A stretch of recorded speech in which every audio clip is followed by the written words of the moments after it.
je voudrais très sincèrement vous dire un très grand merci. Merci pour votre présence cet après-midi chez moi, à la maison. Mais surtout, merci pour votre grand nombre. Ensuite, merci pour vos prières. Parce que si je suis là, je crois que je le dois non pas à des médicaments. Les médicaments ont apporté quelque chose, mais surtout, je suis là par la volonté de Dieu à la suite des prières que vous avez eu à faire. Je voudrais donc vous dire un très grand merci. Voyez-vous, c'est ce merci que j'ai adressé à notre président et qui me vaut quelques... Bon, on arrête là.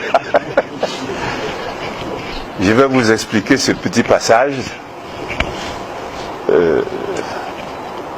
Lorsque, malheureusement, j'ai été empoisonné, parce que les gens ne veulent pas qu'on le dise, mais j'ai été empoisonné.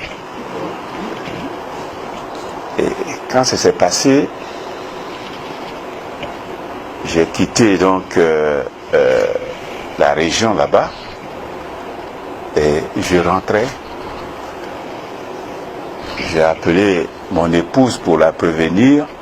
Comme elle est du corps médical, elle m'a indiqué quelques médicaments à faire acheter et à boire. Mais je ne savais pas exactement ce que j'avais. Mais toujours est-il que je lui ai dit ce que je ressentais comme mal et elle m'a fait acheter les médicaments. Et je venais et le mal ne faisait que s'intensifier. Alors,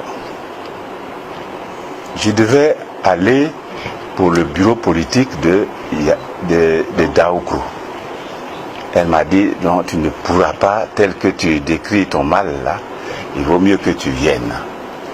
Elle est partie d'ici avec mon fils aîné, que certains connaissent, le colonel, et arrivé à Nzianoa, ils ont dit non, il vaut mieux qu'on demande si on peut l'évacuer par hélicoptère ou autre. Mon fils a appelé un de ses amis, un certain Pierre, un Français. Il a appelé pour dire, mais tu es où? Il dit, ah, je suis à Boaké. Il dit, est-ce que tu es avec ton hélicoptère? Il dit, oui. Il dit, ah, j'ai mon père qui se sent mal. Il est au village là-bas. Et est-ce que tu peux me le faire venir? Est-ce que tu peux le prendre? Et son ami a dit, mais pas de problème. Donc, c'est ce Pierre-là qui était en mission privée, qui est un ami de mon fils, qui a accepté de me transporter par hélicoptère. Alors, quand des gens disent qu'on a envoyé l'hélicoptère le chercher, c'est pas vrai. Voilà, pas vrai. Donc, je suis venu, il m'a pris, il a atterri à l'école de police. De l'école de police, on m'a conduit à la PISAM, et là, bon, les gens ont commencé les traitements. Dans la discussion, j'ai un de mes enfants aussi qui est médecin, voyant que je devenais gris. Oui, oui. Alors, il a dit non, non, il ne faut pas que papa reste ici, il faut qu'on l'évacue. Sinon, ça risque d'être grave. Le président Bédié a appelé, il a donné 10 millions pour mon évacuation. Les enfants ont cotisé 15 millions et donc ça faisait 25 millions. Et avec ces 25 millions, les dispositions ont été prises pour que je sois évacué. Voilà donc comment les choses se sont passées. La présidence après, est venu par le canal par le docteur Diaby, oui, avant que je ne parte, pour dire, oui, il est passé saluer. Et eux, ils disaient qu'ils vont faire les dossiers pour m'évacuer. Oui, pour m'évacuer le lundi. Or, vous voyez, c'était jeudi, vendredi, samedi, dimanche, lundi. Oui, exactement. De gris, je pouvais devenir vert. C'est ainsi que j'ai été évacué par l'aide du président Bédié et de mes enfants. Arrivé là-bas, le président a fait prévenir, le président Bédié a fait prévenir sa nièce, qui en même temps amie à mon épouse, et elle venait régulièrement me voir. Elle est docteur en médecine là-bas, donc elle aussi, elle suivait. Non seulement avant cela, quand je devais partir, le président Bédié a demandé à son médecin personnel Chatigre, que vous connaissez tous, de m'accompagner. Chatigre, accompagné d'un autre médecin, Brou, m'ont accompagné, avec bien sûr mon fils qui est médecin. Et arrivé là-bas, ils se sont occupés de mes conditions de séjour là-bas. Tout allait bien. Et pendant mon séjour, il n'y a pas un jour où le président Bédié n'a pas appelé pour s'enquérir de mes nouvelles. Chaque jour, il a appelé. Et quand les médecins là-bas ont vu que ça allait, eh bien, ils m'ont dit, bon, on va te libérer, il faut que tu reviennes dans 15 jours.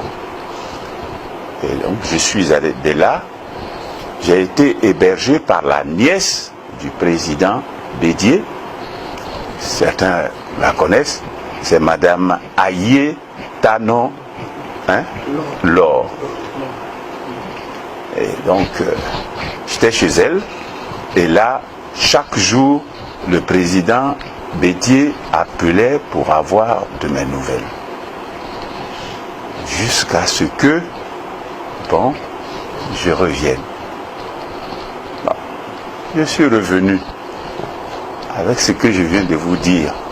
Et je m'adressais à un auditoire PDCI comme vous aujourd'hui, à l'aéroport. Je ne savais pas qu'il y aurait un accueil.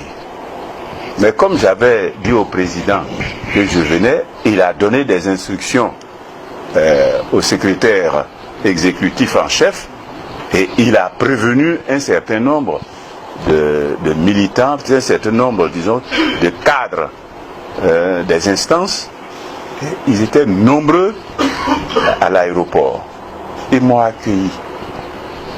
Donc, m'adressant à eux, dans le cadre du PDCI, je ne pouvais que remercier le président de mon parti qui s'est occupé de moi. À ma grande surprise, les gens disent que je suis ingrat. Je suis ingrat. Mais on remercie quelqu'un pour ce qu'il a fait, comme je viens de vous le dire. C'est normal que je le remercie. Alors, les gens sont fâchés. Ça ne fait rien. La vie est ainsi faite. Voilà la situation. Bon, mais vous savez, je suis un vieux militaire. On en a vu de toutes les couleurs pour arriver à cet âge-là. Donc,